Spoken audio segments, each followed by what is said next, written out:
My guest is with the National Rent Control Department, that department in Ghana, which is responsible for settling disputes, I believe, between tenants and landlords and dealing with general other issues. He is head of public relations. His name is Emmanuel Hovey. Kporsu. You're welcome to Face to Face. Thank you, Mr. Amadu. How are you? I'm doing great. Did I get the designation of the Rent Control Department correct, or there are other mandates that I have not mentioned? There are other mandates you've not mentioned. Okay, so share with me what the broad mandate of the Rent Control Department. How old is it again? You know, rent control started since 1942. Are you serious? Very serious. It means fight between tenants and landlords. It started a long time before our independence. Okay. Yes, but there has been a lot of legislations to regulate this aspect. But what we are currently using now is the Rent Control, the Rent Act 1963, that is the Act 220. Complementing it is the Rent Control Law 1986, which is the PNDC Law 138. So we are combining these two laws. Of course, we are trying to harmonize these two laws. So we've put a bill before Parliament currently, which Cabinet has approved. And then we are waiting for Parliament to approve it so that we can have a consolidated law to guide the rent issues in Ghana. Okay. So in the Rent Act, that's the Act 220. Which establishes the Rent Control Department. Exactly. Okay. Under Section 5 of that Act gives us our functions. The first on that list is assessment. What is an assessment? Assessment is when you finish building your premises and it comes to mind that I want to rent these premises out. You need to know how much you put on your premises as far as rent is concerned. So that's when an assessment will come in. So monetary assessment? No, the value of the premises, which we call the rent. Okay. You, the landlord, needs to apply to the Rent Control Department for that assessment to be done. What do we look at for? We look at the value of the land on which you build the premises, the fitting and features you used in building. We assume there are fake materials in town. So if a landlord has gone to buy quality materials to build his premises and another person has gone to build fake or inferior materials to build it, you don't expect that the value of those properties will be the same. So we look at some of these ingredients. Even the property rate you pay and other rates you pay all come into effect to determine the rent for that apartment. So this is the first function. Wait, on the first one, so you're saying that if I put up my house, before I start renting, I should bring you people to come and assess it. Exactly. So that you agree how much I should charge. How much you have to charge. Seriously? Yes. Seriously. Does it happen? Yes, it happens, but the volume is very negligible. It's a lot of Ghanaians. So I finish my house, then I'll come and say, please, I have finished my house. Yes. Please come and check how much I should charge. That's when you want to rent it out. But if you want to dwell in personally, you want to give it to your family member or your relative, no, nothing prevents you. Oh, and people come to tell you that? Exactly. Oh, wow. Exactly. That's sure? How it should be. How many people in a year? No, that's what I'm saying. The value, the volume, or the quantity is very negligible. I'm sure like 3 people a year will come and tell you this. So we are doing the sensitization so that people will know. At the end of the day, the tenant should know that I'm not being overcharged or being over. So when you agree with the landlord or landlady that this is what you should charge, how would the tenant who is not even aware that there was an agreement with you prior, how would they know that this is how much I'm supposed to charge for this part? So after the assessment, we are mandated to issue with an assessment certificate within which we state how much you have to charge for a period of 2 years. Okay. After the 2 years, you can come for reassessment. But within the 2 years, if you do something that will benefit the tenant, let's assume it's a painting room, now you've turned it into tiles. You've invested into it. So within that period, you can come for reassessment where we'll put some value on the rent for you so that the tenant will pay for the convenience he is going through. So this is the first mandate or function of the Rent Control Department. And you rightly mentioned, we are there to settle disputes between landlords and tenants. Any dispute, any disagreement that comes between landlords and tenants, you cannot be there and be fighting. And you cannot go to the police as well. You can't go to strike. Oh, so if my landlord is stressing my life, I can go and call the police? No, if it's a threat. No, stress. If it's stressing you, no, that is not the mandate of the police. It's a typical rent issue. If my tenant is playing loud music too, I can go and call the police? That's where we call causing nuisance and annoyance. Yes. It's under the mandate of the Rent Control Department. Sometimes in your mind as a landlord, what you call nuisance may not be nuisance. So our job is to investigate and find out if really it's a nuisance or causing annoyance. What are some of the things that can let people come to you? Okay, so the first issue is you, the tenant, you have no right to owe the landlord a month's rent.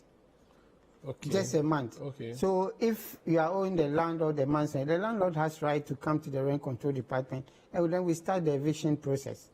The second issue is that you cannot cause nuisance and annoyance, just as we said. You cannot use somebody's premises for immoral and illegal purposes. What does immoral and illegal purpose? Okay, so typical example is a woman turning somebody's premises into a shower, as we call it. A brothel. Yes. But what if she hasn't said that it's a brothel? Yes, so that's where you, the landlord, cannot stand on. You need to report for us to do the investigation. Okay. Yes. And again, you, the landlord or the tenant, you cannot abscond in somebody's premises. Probably your tenancy has expired, you've locked the premises, and then you run away with the keys. The landlord cannot forcefully enter into the premises. But if he does, and the tenant comes back and he says, no, I've lost a pot of flour, you are obliged to pay. My own house that you locked and left, I can't open it. Of course. You know, the issue about rent in Ghana is that you cannot forcefully eject somebody in your premises after the contract. And you cannot forcefully enter into somebody's premises.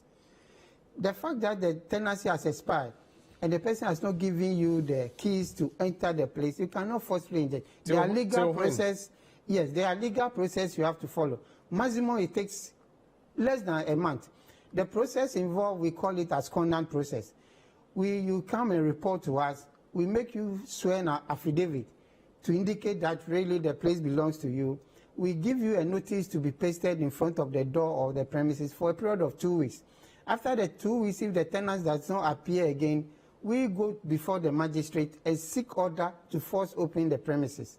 So the first 2 weeks, and then the next 2 weeks, which can be less, it can be 3 days, 1 week, or the maximum 2 weeks.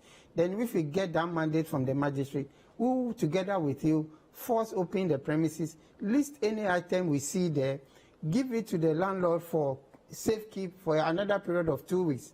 Okay, so we keep a copy of the list, we give you a copy, we give you the belongings to keep at a corner for a period of 2 weeks. After the 2 weeks, if the person does not appear still, we still go back to the magistrate and ask what we should do with the items. It could be that, no, based on the nature of the item, you can sell and then pay any amount that the tenant was owing the landlord.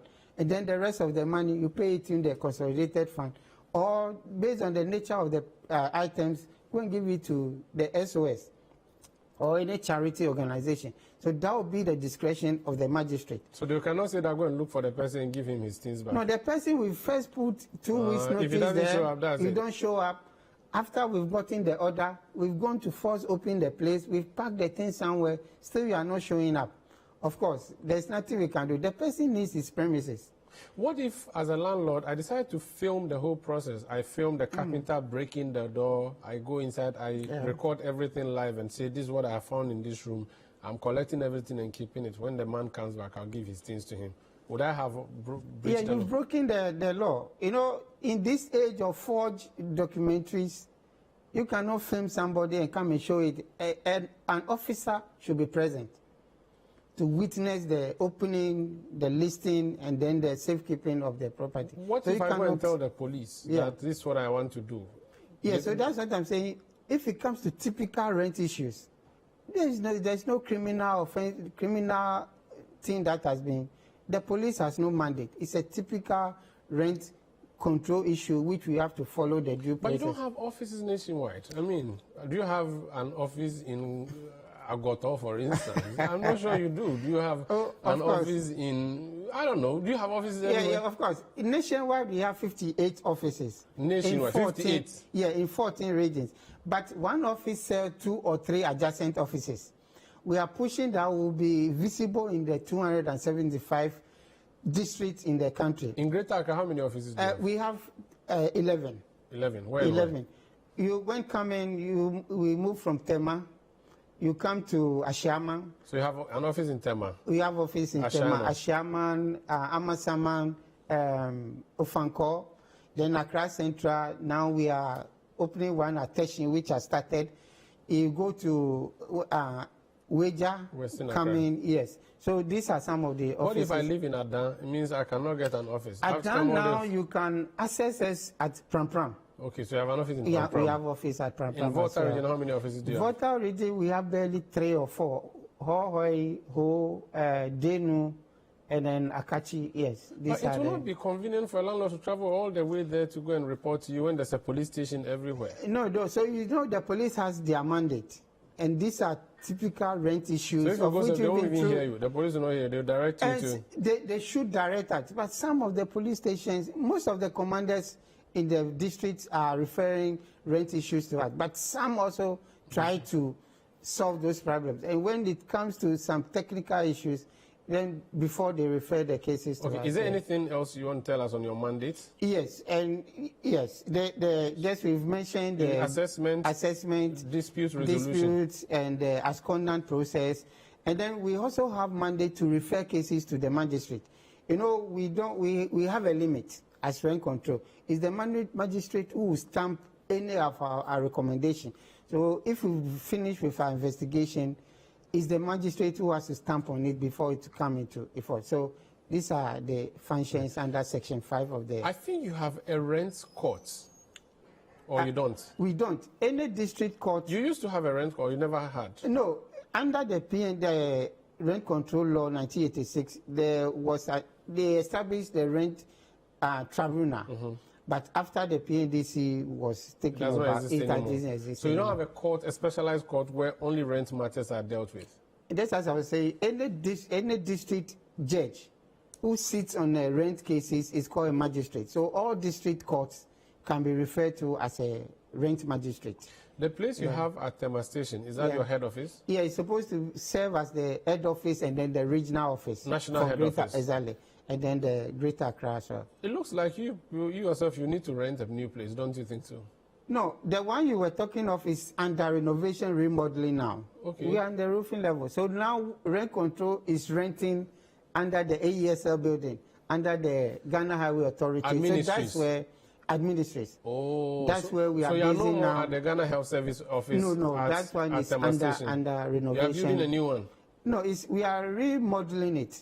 It's the same structure we are archaic and old. Yeah, very archaic. It looks miserable. Very archaic. Like very you should not even be sitting. In fact, In fact, if a landlord puts up something like that, they should be. Yes, and yet you are occupying a place that looks that bad. It was not PWD friendly as well. So now it's being remodeled where everybody should have access to. Is it going to be your property or is it property of an office? It's a property of the government. No, I mean rent control department. Yes, it's a rent control. So when it's done, you come back exactly. there. How soon before they finish? Do you know? It's been 3 years now since they do. Now it's at the roofing level.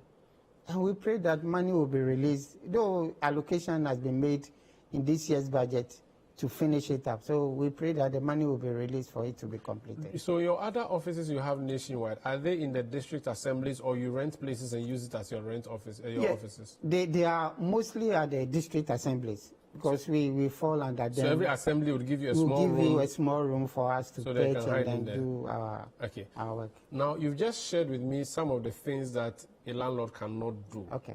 Are these all? So a landlord cannot forcefully evict you? Yeah. Is there anything else that a landlord cannot do? Yes. So under the Section 25, subsection 5, which talks about the rent advance, okay? It states clearly that landlord should not demand more than 6 months rent advance if it's a long tenancy. What does it mean? There are 2 types of tenancy. We have short tenancy and long tenancy. Short tenancy is defined as tenancy which does not go beyond 6 months. So from a monthly or a daily up to 6 months. And then long tenancy is from 6 months and above. If it's a short tenancy, the law demands that you, the landlord, should collect monthly rent or demand monthly rent advance. If it's beyond 6 months, which can span to 10 years, 5 years and over, the law demands that you should not demand more than 6 months rent advance. But the law is clear that if I'm a tenant and I want to be safe and I have 2 years and I give it to the landlord and he collects it, the landlord didn't demand that 2 years. You brought it, so he can collect it. But in a case where you come and I say, no, I'm demanding more than 2 years rent advance, that's where the offense comes in. In that case, because the rule of the game at the court is evidence. If you, the tenant, can prove that the landlord demanded more than 2 years or more than 6 months rent advance from me. Why not? We'll follow up with our investigation. So and the key word you look out for is demand. Demand, yes. If an agent takes me to a landlord, yes. You say, oh, my room is here, you like it. Yeah. If the landlord opens his mouth and says, oh, you have to pay 2 years advance. That's where the offense is wrong. committed, yes. But if he does not say, yeah, and the tenant say no, I want to pay 2 years. But if the landlord tells you that, okay, this thing is for me, the law says pay up to 6 months. Yes. But there's somebody who said he's coming to offer me 2 years. Yes. I just want you to know. That's it. What does that mean? Does it mean it's fine? No, he has not demanded the 2 years from me, but he has indicated to you that somebody has shown interest of paying more than the 6 months rent. How workable is this your law, though? Because it's not been implemented or enforced anywhere. Exactly. In my whole life, all my rents, I don't remember whether it was a demand or I offered, but I know I've paid 2 years advance. And I know so many people who do that. The issue is that we've let loose this law for a very long time. So it has now become a norm for landlords to because at that point, whilst you are negotiating with the landlord, your fellow tenant is standing behind you, giving signal to the landlord that I can give you 3 years. Why not? He will find an excuse and push you out because somebody is willing. So the law is useless? It's not useless aside. We are considering the economic situation. Investing in building or rental housing now is a capital intensive. Okay? So whilst thinking about that, they need to recoup their money. Not at a long term. Though building is a long-term investment, but it shouldn't be so long. So if we are insisting on monthly rent advance payment or maximum 6 months rent advance payment, how long would it take them to reinvest into? So we are trying to encourage investors into the real estate, whilst we also encourage tenants. Okay. Yes. Explain to me then why you have a law that says don't charge 2 years, and yet it is happening. Has there been instances where people have been jailed or fined for doing that? Yeah, no, we don't have the statistics to back your question. We've tried to put a lot of them before the magistrate, because just as I mentioned, at the end of the day, it's the magistrate who has to stamp on this thing. So when we put our recommendation before the magistrate has right to investigate the situation. At a point where it sees that our recommendation is valid, that's where the sanction is. We don't get a report from the courts. Of course, in our law, we have to demand it.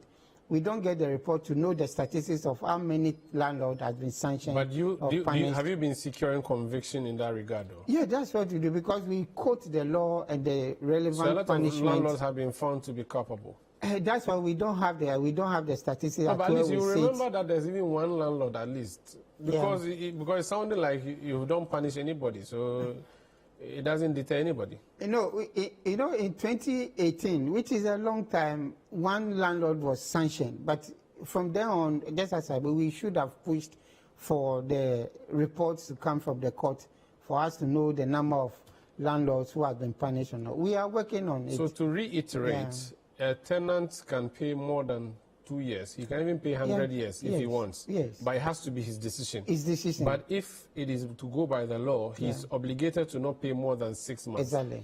And then he's supposed to pay monthly. Yeah, if it's a short tenancy. So can you go and take a place for 2 years but say you want to pay for every month? Yeah, if the landlord agrees with it. What is interesting is that since 2-3 years ago, our sensitization program is catching up with a lot of landlords and tenants, and most of them have started charging monthly, 6 months, and most in cases it's 1 year for now.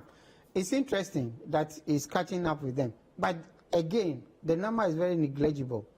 It's very negligible. We get cases in our offices where the landlord, during the hearing, you hear that I started charging you monthly 2 years ago. You've not paid more than 6 months since you came in. So these things are there. We need to get the statistics so that we can encourage a lot of people. It seems like it's difficult to practice a 1 month thing too. Yes, it's very difficult. Based on the economic situation, as I mentioned to you, a lot of landlords also are putting their burdens on the structures they've built. Okay, you cannot afford them. Let me come back. This is Face to Face on City TV. My guest is with the Rent Control Department. We're just having a conversation around the challenges with the rent. Now, the problem is that there's a housing deficit, a very huge one. So if you don't own the house as a government, you can't force how much the landlord should charge. That's a practical challenge. The government has launched a scheme that is going to help tenants, but how practical is it? Please stay with us on Face to Face.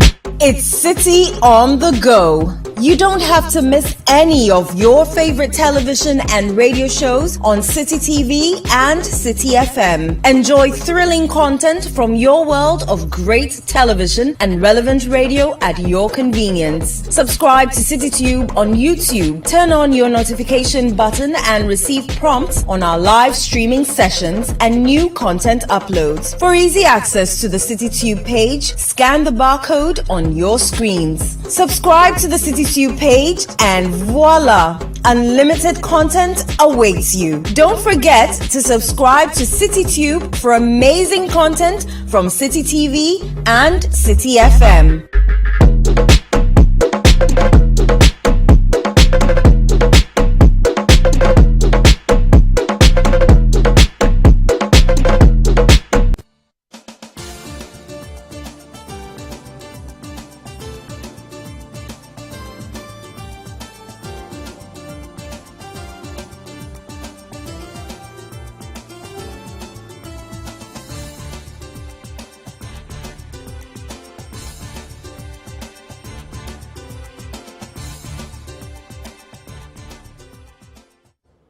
You're welcome back to Face on City TV. My name is Umaru Sandamado. My guest is Mr. Kporsu. He's with the Emmanuel Kporsu. He is the Rent Control Department's Head of Public Relations. Now, you've explained to me what the law says on advance payment. Exactly. But in Accra, again, before you find a property, you need some group of people called agents. You would have to pay them finding fee or searching fee or looking fee, and after that you pay, I think it's 10% or 5% to them, and I think the tenant or landlord also has to pay something. What does the law say about such people, and what does the Rent Control Department do about this? Okay, so the law, again, under Section 25, which talks about the offenses, have recognized the performance of the agents. But what the law states there is that if you lead me to go and secure a premises, the maximum commission that should be paid to me should be 5%. Okay? What they are, the moving fees they are charging, and some are even charging 10%, is illegal according to our law. Again, the commission of 5% should be per annum. So if I decide to rent a place for 2 years, 5 years, my first year rent advance is where 5% should be taken out of the rent advance I pay, and then it's given to you as your commission for the job you've done. But what are they doing now? We've realized what they are doing. What they do is that they even push the landlord to increase the rent so that their commission will go up. They increase the duration you want to stay there. If 2 years, 5 years, they want to collect all the 2 years commission from you. And what they have to realize is that the commission should come from the rent advance that is paid. Not that you collect it from left and you collect it from right. You collect 10% from the landlord, you go collect the 10% from the tenant. The issue that they are mistakenly doing is that if I'm not giving you my premises for you to go and look for somebody to come and dwell in, I have no business with you.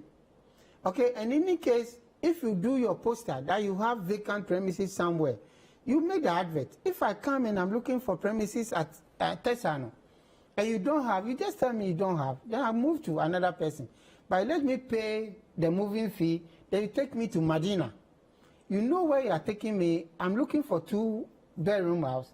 You take me to 3-bedroom house or single-room bedroom because of the moving fee that you want to charge me. There are instances where they charge as far as 600,000 cedis and over. These are all illegal. So the government has realized this, and now we have what we call the Real Estate Agency Act, which is going to regulate the activities of these agents and brokers. What is being happening now is the bill has been passed, the board has been set, a council has been set up. They are now coming out with modalities how to educate them. We are not leaving anybody in. They are high-rise agents and brokers. We have the low-class, which I call them Goro boys. They do most of these illegal things. So the council is going to educate them and issue them with license. You will be issued with license and certificate. Of course, when they pass through to the education and you don't pass, you risk it. We want to make sure that you practice very well and creditably. If you go about doing illegal things, your certificate will be withdrawn. And the council is also coming out with fees and charges. So that if a prescribed fees has been prescribed and you go about charging over, of course. So the law acknowledges and recognizes that I should pay agent fee of up to 5%. Up to 5%, and it should come from the rent advance that you pay. And that's the tenant paying, not the landlord or landlady. Indirectly, it's the tenant who is paying, because if the tenant pays the rent advance, the landlord will take 5% out of that and pay the landlord. Oh, so it's not like I'll pay him, I'll pay the landlord 1,000 and pay 5% of 1,000 to... because the law says for the services you've rendered.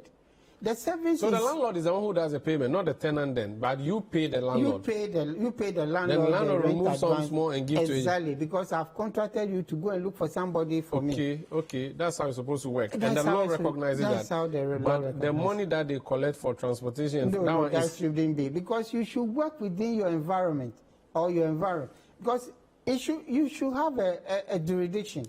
Yeah, but the thing is that the person is desperate, and so he needs a place. And so if they say you have to pay the searcher's fee or finder's fee, or whatever they call it, no, so you have to pay. If I'm looking for a place in Tesano, you cannot take me to Dansoma. If it's within Tesano, we can't even walk. Okay. Because you know the premises, the vacant premises. Okay. I don't need to pay you a moving fee where I have to charter Uber or even taxi. Then we roam. The whole day, nothing. And sometimes they even choose the kind of vehicle they want. Yeah, that's true. They want comfort and they want air conditioning. So that shouldn't be. You should work. There are various agents across. So if you don't have, if I want a place at Medina, I'll go there. How about the agents? How do I find legal, legitimate agents? Because there are a lot of them who are fraudsters. Yes. I have been led into a property where someone claims to be the owner. He was not. Yeah. How do you deal with it? How do you recognize this? Yeah, so this is what the government wants to cure now. That all of them will come under one umbrella where they will be trained, they will be issued with license, and their names will be published as well. Okay. So that when you want to get any credible agent you want to work with, you look through the list, and then you can choose which one. So the agent will tell you which area they operate in. Exactly. Then they will prescribe all this. Another thing, people charge in dollars for their property. Okay. What does the rent control department do or say about that? Yeah, we are partnering the Bank of Ghana, but they have issued, there's a law that you should not do any business in foreign currency, vis-a-vis school fees, rent, and any other thing. You should not do any other business in foreign currency. So it's not peculiar to only rent. So when you come and then we look through the tenancy agreement, before then, when you sign the tenancy agreement with the tenant, before you collect the rent advance, under the Rent Control Law 1986, Section 4, it states that you, the landlord, must deposit a copy of the tenancy agreement with the Rent Control Department. People are not doing it. I don't want you to ask me that question. They don't do it. They don't do it. So we want to look at the agreement you are signing with the person and make sure all these illegalities are taken off. This demand of 2 years and are taken off. If we stamp on it before you have the right to go and collect the rent advance. So the coming bill that is before Parliament, we are going to make sure that we insist on some of this. So the issue about the dollar is not peculiar to only rent. So it's wrong to charge in dollars? Exactly. And so can I bring an action against a landlord who is asking me to pay in dollars? Exactly. But what they hide behind is a dollar equivalent. Okay. Okay. If it's dollar equivalent, fine. You are not charging physical dollars. but you are charging in cedis. So you have to bring the cedis, but it has to amount to that much. Exactly. So that is fine if they do that. It's fine if you are charging cedis. What can a tenant not do? You've told me what a landlord cannot do. What can a tenant not do? Okay, so I mentioned you should not use the premises for immoral and legal purposes. You should not owe the landlord a month's rent. You should not cause nuisance and annoyance. Okay. Explain the nuisance and annoyance. Yes, the nuisance and annoyance, typically you only midnight you can listen to loud voices. Okay. When it comes to tidying up a compound house, for instance, when it reaches your turn, you are the only person who gets sick at the time when you have to tidy up. These are all nuisance and annoyance. Insulting the landlord and in all these things, you the landlord cannot just presume that the person is committing an offense. You have to report for an investigation to be conducted to ascertain what the allegation you are putting before the tenant. Okay. What are the rights of a tenant? Okay. So the first right, as we prescribe, the assessment I mentioned. If you are dwelling in somebody's premises and the person comes that, no, I want to increase to this percentage, there is no percentage of increment. Only increment comes only when we do the assessment. So you have the right to apply for assessment as a tenant. Okay, when we finish, we give a copy of the assessment certificate to both the landlord and the tenant. You also have the right not to pay more than the 6 months rent advance. Okay, you have right to not to vanish with somebody's keys. You don't have. So when we come to the landlord, I have to mention that you don't have right to induce somebody to move out of your premises. So as the right of a tenant, these are some of the rights you have. Apply for an assessment. You don't have right to vanish or abscond with somebody's keys. As a tenant, can I cancel the tenancy agreement at any time, or I have to give a 3 months notice? Okay, so that should be a clause in the tenancy agreement. But in case there is no tenancy agreement, you can equally tell the landlord, because there are certain situations that you cannot ascertain. Just as you are working at some institution, they have to transfer you to some place. You cannot leave your money with the rest of the money with the landlord. Of course, you have to inform the landlord. If it's an impromptu or it's an emergency situation, of course, there should be an agreement that are moving out, you rent it out and then you give me my money, or if you have the money, you give it to me, or you give me the right to sublet. Okay? Give me the right to sublet so that I can take my money. So it's allowed? You can sublet. Subletting is allowed, but you have to, the landlord has to give you a written consent. How about, I want to renovate the building or the property. Can I do that as a tenant? Yeah, you have to do that. And again, the landlord has to give you a written consent. Because in a situation where you have to move out, the landlord is to pay you. And the bill we are proposing to Parliament, a compensation must also be paid to you.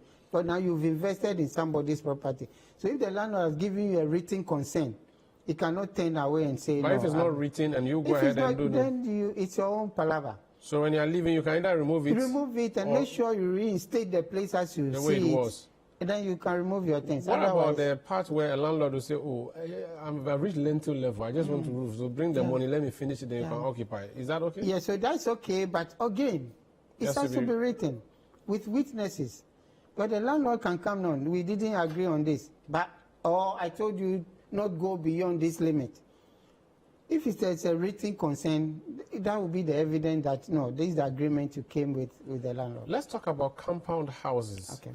Utilities are usually shared among all tenants. Exactly. And that's houses where they don't have prepaid meters. Okay. It's postpaid. Yeah. How does the rent control department deal with issues of utilities? Okay. So our function is to advise. Compound houses have various means of determining this. Some use points, some use per room. By the end of the day, if the landlord that stays with them, the landlord and the family are to be part of the sharing. If they are not there, most landlords get one particular tenant to take care of this utility. So just as I said, it varies from compound house to compound house. People use points, the number of gadgets you have, or per room. So if the bills come, the one in charge will show it to everybody that this 1,000 cedis is the bill for the month. We are 10 here. Everybody is paying 100 cedis. or because you have 10 gadgets, you pay 100. I have 5, I'll pay 50 cedis. You have 2, you pay 20 cedis. So it depends on a compound house to compound house. So it is not fixed. There's nothing fixed about it. It has to be an agreement between the tenants, and the landlord must also pay. Exactly. Unless there's an agreement that says the landlord should not pay. No, there shouldn't be any agreement. If the tenants decide that, no, you've accommodated that, so you should be excluded from paying the rent, that's the agreement with the people. But if one person disagrees, of course, we have to listen to that person. Because you and your family are also consuming the utility, so you must be part of the... I live in a compound house. I'm renting one of the rooms. Yeah. The landlord or landlady decides that midday, 10 o'clock, I close my gate, the main gate to the house. Okay. If you come late, you have to either jump the wall or and there's a dog in the house too. Okay. What do you do about such situations? Yeah, so that's where we call for the tenancy agreement. You know, before drafting the tenancy agreement, which is the responsibility of the landlord, if you cannot, you contract any lawyer to assist you, or you come to rent control for an assistant, because we have samples where we can explain to you for you to go and fix it. Writing the tenancy agreement to coincide with our constitution should be in consonance with our rent law, should be in consonance with the Universal Declaration of Human Rights. Okay, so you cannot use your premises to enforce... what should I say? You can't create a law which is inconsistent with the Constitution. Of course. You have to comply with this human right. You can't infringe on somebody's human right. Does it mean it is an infringement on my human right if my landlord will not allow me to come home late? Yes, of course. There should be an alternative. You should give me a key to the gate so that based on my work, you cannot restrict me that I should work from 6 a.m. to 6 p.m. I may have a shift period. So if I'm to go to work and come home at 11 o'clock, you expect me to sleep at the workplace and come home at 6 a.m. There should be an alternative. You should give a key to the tenant so that he will not come and bang your door. That give me key or I will come. There should always, this advice we give to landlord. But if you forcefully impede on somebody's right, no. How do you deal with issues of the toilets in the house? Okay. There are places where the landlord would say the tenants have to pay for the, is it the extraction of whatever, the content of the manhole. Is it the job of the landlord to do that or the job of the tenant? So in the first place, I mentioned the tenancy agreement and then the assessment. The assessment will factor in all rates. So you know the volume of or the size of your manhole. You know that every year, if 10 people are using it, it will be full. So that 10 years, we divide it into monthly, and then we share it. So it's part of the rent. So whilst the tenant is paying the rent, he's taking care of those, especially the toilet issue. But in a case where these things doesn't appear, what they do is that at the end of, if you get full, they call for invoice, they look at the number of people per the house, and then they share it among them so that the dislodgement can be done. Okay. Exactly. In a house, you would find what is called fittings, and then you also find fixtures. Exactly. The fittings are brought by the tenant. Yeah. The fixtures are done by the landlord. Exactly. If any of the fixtures is damaged, who is supposed to put it back, and who is supposed to pay for it? Okay. So the fixtures here would be the tiles, for instance, or the ceiling. Or the window blades, as in the louver blades and all of those things. Those are fixtures. They are part of the building. Your tenants don't bring them. If they are spoiled, whose job is it to fix them? Okay. So what we have to note first is that there are wear and tear situations. Okay. Secondly, there are issues with external maintenance and internal maintenance. In general, if the place is damaged, we look at it whether it's an external damage or internal damage. Under normal circumstances, the internal maintenance is done by the tenant because you and your family used it. So apart from the wear and tear, if there's any damage mistakenly or accidentally, you, the tenant, you have to fix it. But when it comes to external, like the roofing, the outside wall and those things, is the duty of the landlord. But in a case where the apartment has been given to you as a tenant, you are staying there alone, it should be in agreement. Because if you are giving me the mandate to repair everything, it should reflect on the rent I'm paying. So it's also proposed in the new bill that you are saying, so that when I'm take care of the entire maintenance, you should reduce the rent for me. So when I live in the room and the tiles are broken, before I leave, I have to fix it back. Fix it, exactly. Oh, but the tiles, maybe they've been there for long before I came. No, but the time you were coming, it was not broken. And the paint too, if it's bad, I have to repaint it. You have to repaint it. Otherwise, I can't leave. You know, that's why we are also proposing for this security deposit. So that it will be in your mind that, no, I have some money sitting down somewhere, waiting for me to make sure that the way I came to make the place, I leave it that way before that money is given to me. And that is also helping. So a landlord cannot sack a tenant? You cannot forcefully eject any tenant no matter what they do? No matter what they do. You have to go and get the clearance first? Report, investigation is done before we aid the eviction. A tenant can also not run away? You cannot run away and send somebody's key away. With your, or just go with your property and leave the person one night? No. That's we also will not force allowed. and open the premises. Okay. This is Face to Face on City TV. My name is Omar Sandamado. My guest is Emmanuel Kporsu. He is the head of PR at the Rent Control Department. When we come back, the government has launched a national rental assistance scheme. What animal is that, and how is it going to deal with our rent problems? We'll talk about that when we come back. Please stay.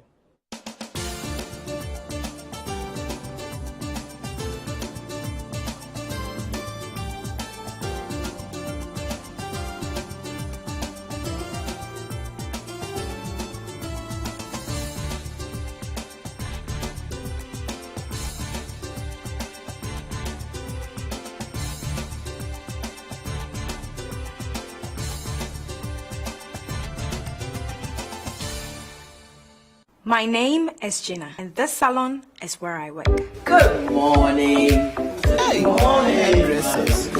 You've already met your new colleague, have you? Who brought this Kujubisi? He fell from the sky. I'm so glad there's a man amongst you. You ladies gossip too much. Hey, girls. Today, Alam came in with a hot, sexy guy. And they were being lovey. Hey. Did Madam think men don't gossip? The grapevine lies on my lap. I've noticed a massive decline in our daily proceeds. I suggest we fast and pray.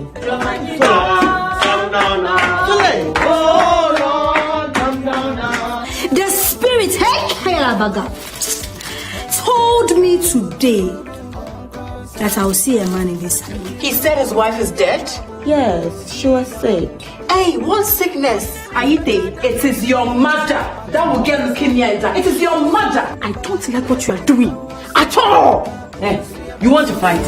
Showing every Wednesday at 7:30 p.m. with repeats on Friday at 10 p.m., Saturday at 6 p.m. and Sunday at 12:30 p.m. The Hairdressers is sponsored by Ebony Condoms,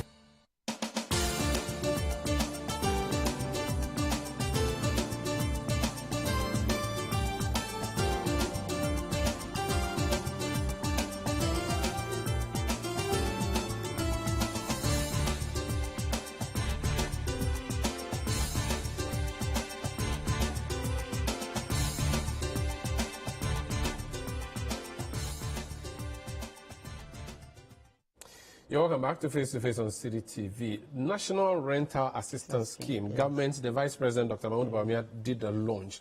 The Minister for Works and Housing was there. Your office was also there. What is the scheme that government is launching? What's it about? Okay. So this a manifesto promise that we were told in 2020 by the government. And since then, there's been a project management committee which comprises of the Ministry of Finance, Rent Control, Ministry of Works and Housing, Attorney General's Office, and then Office of the President. So since then, we've been meeting severally. So the idea of the National Rental Assistance Scheme is to cure these 2 years, 1 year, 3 years, 5 years rent advance that people are demanding at our back. Okay. So the government, through this scheme, will pay directly to the landlord the required period of time. And then you, the tenant who have applied to this scheme, monthly rent deduction will be deducted from your account. So in general, this is the idea. So I find a house. Yeah. I'll tell the government that I found a house at Tesano. Okay. please pay the landlord so that I'll sit in peace. Okay. Is that how it works? Yeah, so first, just as you mentioned, you go and identify the property, you apply based on the eligibility criteria. If you pass through, the scheme official will go and look at the place and ascertain that is the rightful owner who is the landlord. Okay. Just as you mentioned, somebody can pose as a landlord and then be negotiating with the prospective tenant and then we'll go and pay the money and then the person will run away. Later, the rightful owner will come and say that. So the scheme will go and verify, do all the checks and make sure the person you are going to pay the money to is the rightful landlord. Then the duration will be paid directly to the landlord whilst you've also applied. We also make sure we check that your repayment will come. So the government would only pay the legally allowed, which is a 6 months, at most 6 months? No, so in this case, the scheme is between the landlord and the tenant. Okay. The tenant will come and apply. The scheme will go before the landlord and tell him that, no, I'm coming to pay 1 year. So it's not the landlord who is demanding that duration. So if the tenant and landlord agree that this my place is here, and you agree that I want to pay for 2 years to secure the place, then the tenant will now go to the scheme and say, I want to pay 2 years upfront for me. The monthly deduction will be deducted from your account. What is the eligibility criteria? Because you keep talking about monthly deduction. So first, you have to be a Ghanaian. Okay. Secondly, you have to be above 18 years. Okay. You have to owe a bank account or mobile money account. Okay. Because your verification will be done. And then your monthly rent should not exceed 30% of your income. So if it's a year's month rent advance, we will calculate that. If we accumulate all your salary for the year, the rent should not exceed 30%. So if I earn 1,000 cedis a month, I should not come and tell you to pay for a rent that is more than 300 cedis. Exactly. It should be at most 300 cedis. Yes. If it's above, you will not accept. So that's the threshold that you work with. Of course. The government... and again, you and your partner can combine, and then if you are taking 1,000, your partner is taking 1,000, you can then rent a 600 apartment. Oh, so the scheme is willing then to do that? Exactly. Okay. Exactly. What about, so it means I have to be in a formal employment place? You not necessarily a formal employment, but if you are informal and your money passes through your mobile money account, at the end of the day, you can go to any of the telcos, they print your statement for you. We ascertain that, of course, you are using money, you are getting such income. At the end of the month, you get this amount of money. Of course, we go through all this thing, and then you can be approved. I am a farmer. I don't have a bank account, but I know that every year I harvest so much produce and make so much money. Am I qualified? Yeah, but where do you keep your money? If you keep the money under your pillow, who will know that you get this money? But at the end of the day, if you get that money and it passes through the bank will ascertain that, no, you get this every year, and then that's why. Okay, I have a shop in Agbobloshi. I go to sell. I make my small money. I'm in retail business. The small I have, I put in the bank. You would have to go to the bank and check how much I've been depositing. No, it's part of the requirement that you have to produce your bank statement. So if no bank statement, no bank statement, no mobile money statement, you will not be qualified. But that's not fair. No, but at the end of the day, it's a money that has been paid and you are enjoying your accommodation. We have to ascertain whether the repayment will come. It's not just by mouth. We have to make sure that what you are telling us is if there's no repayment, what happens? We evict you within a month. The law requires that within a month you should not owe the landlord, and the rent is paid at first of the month. So after 2 weeks, if the money is not coming, we start the eviction process. Government pays for 1 year. Exactly. I pay for 3 months. I can't pay anymore. Yeah. You sack me. You sack you. But still, the money would have gone to waste. The government the money will not be waste. We will reinstate a new landlord, a new tenant to the premises. Yeah, but if you don't get a tenant immediately... We get a refund. The law requires that the landlord has to refund the money to the scheme. So if the person... So you bring... So government says, I'll pay you 1,000 cedis or 10,000 cedis for this guy who is staying for 10 months. The guy stays for 3 months, he's fired at his workplace. Exactly. He can't pay you anymore. After 1 month, you realize he's not paying. Then you tell the landlord that, give me back the person's money. Or you give us the chance to do the subletting we talked about. Okay, bring somebody new there. To come and finish the rest of The government is starting with 30 million cedis. 30 million, that has been That's budgeted. too small for accommodation issues nationwide. Yeah, because there are people renting in cantonments, you know, Osu and those places. No, but there's a limit. We don't go beyond 1,500 for now, rent. Okay. So you for can start anybody from at all? Anybody at all. If you can pay rent more than 2,000 a month, then why do you apply for the scheme? So from 100 cities up to a maximum of 1,500. 1,500. Yes. If you are getting accommodation that is charging more than 1,500, you can apply. What if it's single, double room, or was it 2-bedroom place? Yeah, so that's what I'm saying. If you can get that money, I don't have money, but my family is plenty, and I assure you that I can give it to you 1,600 every month. No, but you know, we want to look at the low and medium income bracket. Okay, not the high class. What's the idea behind doing it only in a few cities in the country? This is just a pilot project. We intend to expand to the entire country. Okay. I want to learn lessons from these 5 regions. Then that will scale up to the entire Does it mean every year government will bring some additional 30 million? We are broke, or you haven't heard? No, but this is a revolving fund of which the government is also going to benefit.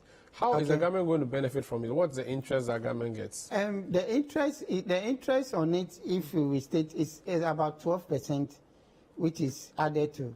There is a cost sharing between the government and then the service provider. Explain that. So at the end of the day, if you are to pay the rent, if you to pay 1,000 cedis, 12% will be added. That's why we say it's a low interest. Oh, okay. So that 12% is coming to be shared between the landlord, the service provider, and then the government. And it will be reinvested into the project. So it will be revolving. So at the end of the day, some years to come, we'll see that it will grow by itself. So if my landlord agrees that I should pay 100 cedis, and I come to the scheme, and the scheme agrees to pay, I have to agree that I'll pay the scheme 100 cedis plus, say, 12 cedis. 12 cedis, exactly, yeah. Oh, so then you're making small money off the person. To reinvest, to grow the scheme. Okay, but the landlord will not pay anything to the government? No, the landlord will not pay anything. They are the anything. beneficiaries, you should charge them to, for being on the scheme. For being on the scheme, no, they have their property. Okay. So there is this property rent tax issue. No, they pay that. Yes. So they are already taken care of. Okay. All right, Mr. Emmanuel Kporsu, head of PR, National Rent Control Department. Thank you so much for joining us on Face to Face. And thank you for the opportunity. Thank you so much. Yes. Well, my name is Umaru Sanda Amadu. Please do not fight your landlord, and please do not fight your tenant. And if your landlord refuses to open the gate after 10 p.m., go to the rent control. Unless you are going out for nightly activities that are immoral and unlawful, according to what the Rent Control Department is saying. Thank you for being on Face to Face and watching City TV. Keep watching City TV. It's your world.